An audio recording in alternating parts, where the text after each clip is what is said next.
E eu proponho que, na sequência aqui do nosso programa, para realmente entendermos o que pode estar em jogo de um dos piores conflitos mais sanguinários, um morticínio ali com maternidade sendo incineradas, sequestros de crianças, uma tragédia humanitária absurda que vem perdurando nessa guerra trágica entre a Ucrânia e a Rússia.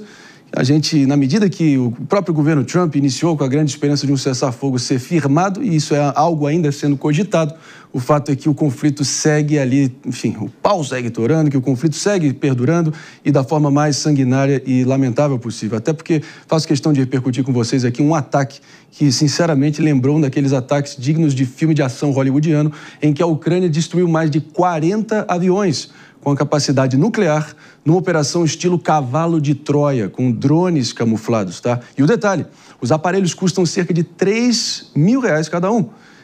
Confere aqui não só essa informação, como tantas outras, até porque, segundo o Ministério da Defesa da Rússia, pessoal, os drones danificaram aviões e causaram incêndios em 4 bases aéreas da região de Irkutsk, a 4.300 quilômetros da Ucrânia e próximo ali da Mongólia, ao extremo leste do país, em cidades do norte russo, como Murmansk também.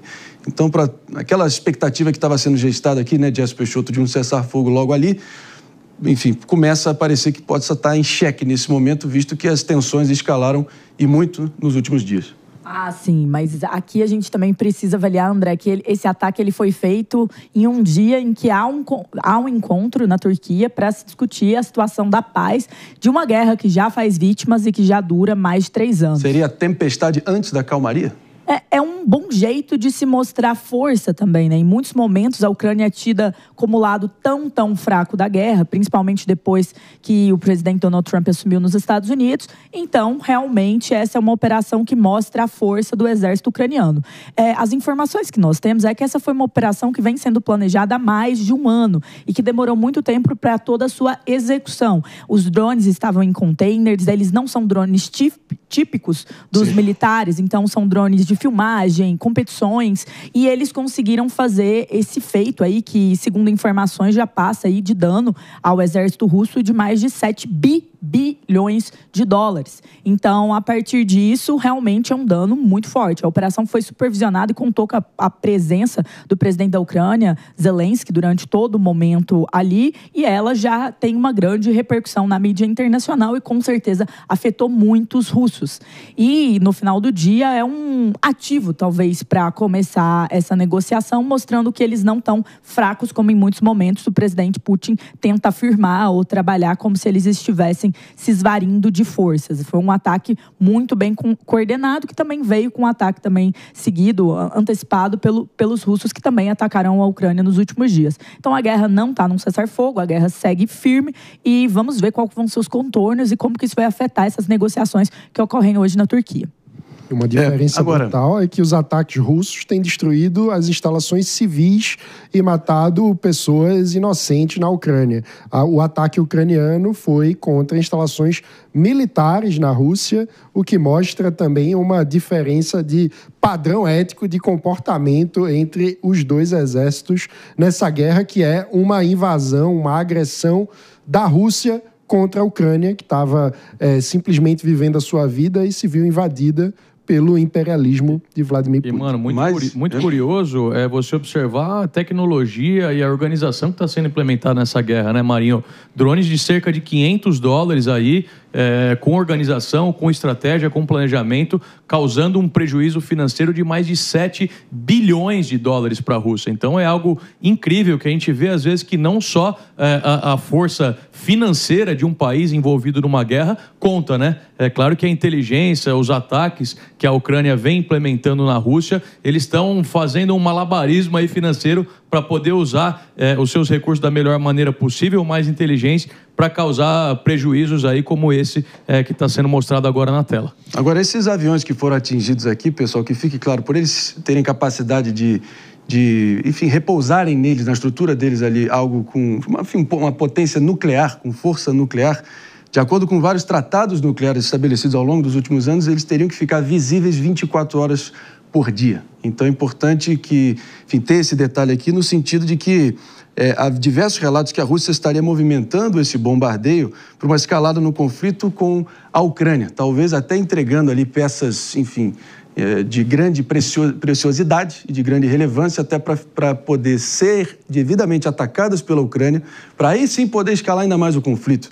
São teses que estão sendo consideradas aí. Uma delas, principalmente, é que a Ucrânia jamais teria artilharia suficiente, mano, para poder realizar esse bombardeio com essa precisão, sem que os Estados Unidos, pelo menos por debaixo dos panos, tenham ajudado de alguma maneira, dada a precisão cirúrgica e a força brutal com a qual eles foram realizados. Então, pode até ter sido uma forma do Trump ter ajudado ali o Zelensky para poder reforçar esse bombardeio, deixar um recado claro ao Putin, porque realmente essas negociações que estão vindo aí, o Trump recentemente disse, assim, objetivamente, claramente, que estaria rechaçando a postura recente do Putin, indo completamente de encontro com essa postura de paz e de tratados e de resolver essa parada, né, Dias?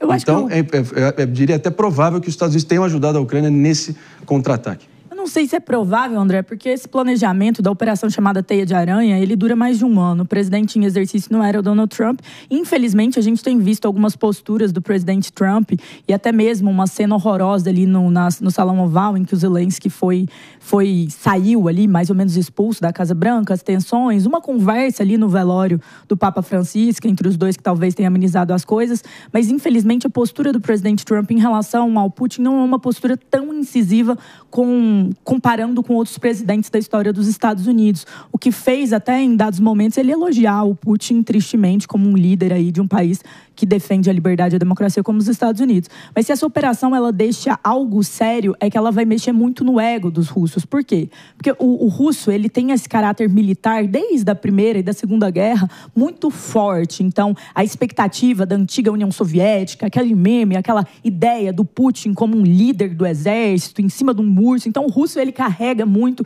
esse sentimento do militar e isso é incentivado também num estado em que constantemente isso é tratado como uma simbologia de grandeza. Então, o grande exército da Rússia, a grande força militar que eles têm. E agora, como o Rafa bem trouxe aqui, quando a gente olha para esse ataque, é um ataque de baixo custo que leva a uma humilhação pública. Então, com certeza, num país onde isso é tão forte, principalmente numa figura que leva isso, que é o presidente deles, Vladimir Putin, isso com certeza é um tipo de humilhação simbólica, e não só simbólica, mas financeira, muito forte, que os afetará bastante. A gente não tem nenhum exagero aqui. Possivelmente um dos ataques de drone mais históricos e consequentes da história militar global. Vai virar filme, com certeza. Eu imagino que sim, mas vamos ser sinceros também, sem o apoio logístico e a inteligência americana para poder realizar algo assim, é beira o impossível. Vários estrategistas militares já estão deixando claro que sim, pode ter havido uma articulação, talvez até fruto, pode ter começado lá no Vaticano, naquele papo tete-a-tete do Zelensky com o Trump ali na posse do novo Papa, ou